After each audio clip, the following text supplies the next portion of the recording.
Okay, good morning students. ఇది వచ్చరికి measures of డిస్పషన్ part 13 video అన్నట్టు. మరి దీనిలో కొన్ని మనకి 2 మార్క్స్ ఇంపార్టెంట్ ప్రాబ్లమ్స్ అనేవి ఉన్నాయి, చూడండి జాగ్రత్తగా అబ్జర్వ్ చేయండి. దీనిలో ఫస్ట్ ప్రాబ్లం చూడండి ఇక్కడ,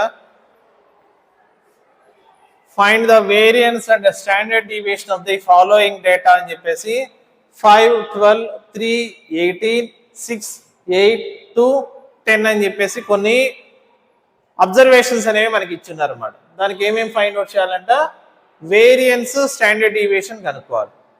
మరి అది కనుక్కోవాలంటే మనం ఫస్ట్ ఆఫ్ ఆల్ ఇచ్చినటువంటి డేటా కాస్త మీరు చూసినట్టయితే అది ఇండివిజువల్ సిరీస్ అన్నట్టు. అంటే కొన్ని సిరీస్ ఆఫ్ నెంబర్స్ ఇచ్చినట్టయితే మనం ఇండివిజువల్ అబ్జర్వేషన్స్ అని కానీ లేకపోతే ఇండివిజువల్ సిరీస్ అని కానీ అంటాం. మరి సరే, ఫస్ట్ ఆఫ్ ఆల్ దీనికి టేబుల్లో కానీ చూసినట్టయితే ఫస్ట్ XI వాల్యూస్ అన్ని వరుసగా రాస్తానమ్మా. 5, 12, 3, 18, 6, 8, 2,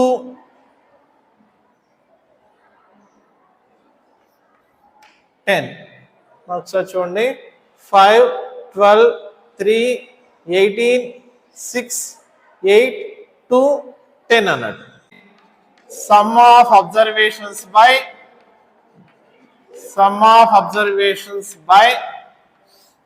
number of observations. ఇక్కడ సమ్ ఆఫ్ అబ్జర్వేషన్స్ కానీ మనం అబ్జర్వ్ చేసినట్టయితే 5 plus 12 plus 3 plus 18 plus 6 plus 8 plus 2 plus 10 divided by ఇక్కడ మొత్తం 1, 2, 3, 4, 5, 6, 7, 8 నెంబర్ ఆఫ్ అబ్జర్వేషన్స్ ఉన్నాయేమో. మరి ఇటు మొత్తాన్ని మనం యాడ్ చేద్దాం. 10 ప్లస్ 2 12, 12 ప్లస్ 8 20, 26,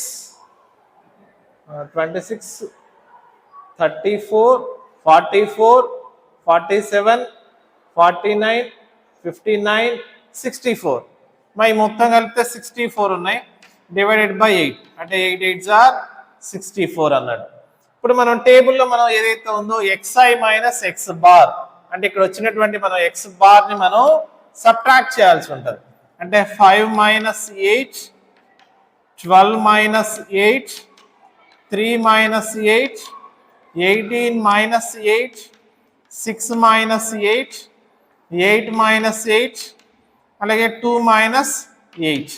ఇక్కడ 5 మైనస్ 8 అంటే మైనస్ 3, 12 మైనస్ 8 అంటే 4, 3 మైనస్ 8 అంటే మైనస్ 5, 18 మైనస్ 8 అంటే 10, 6 మైనస్ 8 అంటే 2, 8 మైనస్ 8 అంటే 0, 2 మైనస్ 8 అంటే మైనస్ 6, అలాగే 10 మైనస్ 8 అంటే దట్ ఈస్ ఈక్వల్ టు 2 అవుతుంది. ఇప్పుడు మొత్తాన్ని కూడా మనం యాడ్ చేస్తాము. మొత్తాన్ని కూడా ఇక్కడ స్క్వేర్ చేయాల్సి ఉంటుంది. మైనస్ 3 హోల్ స్క్వేర్ అంటే 9, 4 square 16, 5 square 25, 10 square 100, 2 square 4, 0 square 0, 6 square 36, 2 square 4. Okay, ఇక్కడ ఈ మొత్తాన్ని కూడా మనం యాడ్ చేయాల్సి ఉంటుంది. యాడ్ చేసినట్టయితే 6 ప్లస్ 4 10, 14, 19, 25, 34. ఇక్కడ 3 రాసుకుంటే ఇక్కడ 4 రాసుకుంటాం. 6, 3 ప్లస్ 3 6, ప్లస్ 3 9, ఇక్కడ 194 అవుతుంది. 194. ఇప్పుడు దీనికి వచ్చేసరికి మనం ఏంగా ఫైండ్ అవుట్ చేయాలి, variance sigma square is equal to formula ఏంటి, sigma XI minus X bar whole square by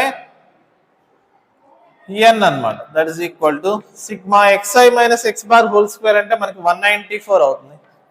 194 divided by number of observations 8 అన్నట్టు. 194 బై 8 అంటే 24.25 అవుతుంది. 24.25. ఇప్పుడు నేను స్టాండర్డ్ డీవియేషన్ కనుక్కుంటాను. Standard deviation sigma is equal to square root of 24.25.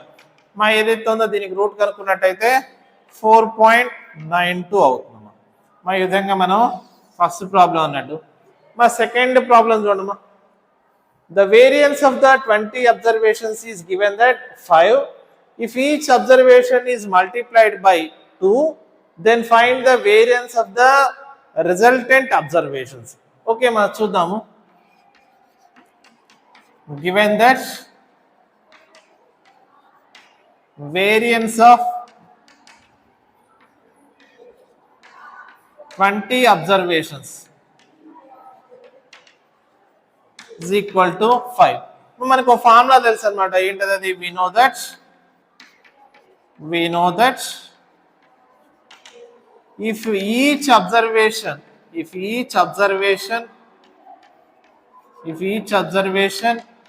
is multiplied by k, then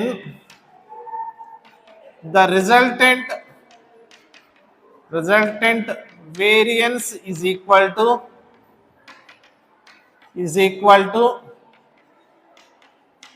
k square times the original variance. Okay ma, therefore ఇక్కడ మనకి ఈ ప్రాబ్లంలో 2 times మల్టిప్లై చేశాడు. here k equal to 2 అన్నాడు. therefore the new variance is equal to k square times the original variance. మా k అంటే నా 2 అవుతుంది. 2 square into మా ఒరిజినల్ వేరియన్స్ ఎంత? 5 అంటే 4 into 5 that is equal to 20. అంటే ఏదైతే ఉందో మనం కనుక్కోవాల్సినటువంటి రిజల్టెంట్ ఏదైతే ఉందో మనకి అబ్జర్వేషన్స్ యొక్క కొత్తగా వచ్చినటువంటి వేరియన్స్ కాస్త 20 అవుతుంది. ఓకే మనం నోట్ చేసుకో. చూడ కెమెరాకి వెళ్ళదు. ఓకే సరే ఓకే అక్కడ ఓకేనా? చెప్తావా? చెప్పు. రాదా? సరే నేను చెప్తా సరే.